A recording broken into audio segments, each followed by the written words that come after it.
Hazırda ölkə məktəblərində məktəblərarası kütləvi mərhələ Qodar Challenge keçirilir.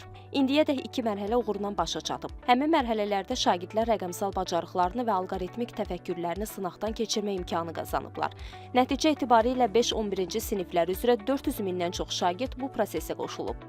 Mənim bilmədiyim şeylər var idi. Bilmədiyim şeylər isə internetdə nəzərsiz alış-verişlər etməmək, tanımadığımız insanlara cavab verməmək ya da internetdə özümüzə aid şəxsi məlumatlarımızı paylaşmamaq idi.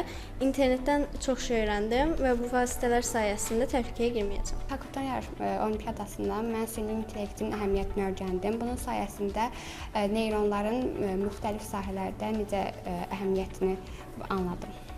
27 oktyabr tarixindən etibarən yeni mərhələlər, süni intellekt və informasiya təhlükəsizliyi üzrə tapşırıqlar aktivləşdirilib. Bu mərhələlərdə 6-11-ci sinif şagirdləri iştirak edə bilərlər. Onlar bu sahələr üzrə biliklərini artırmaqla yanaşı, mərhələni uğurla tamamladıqları halda sertifikatla təltif olunacaqlar.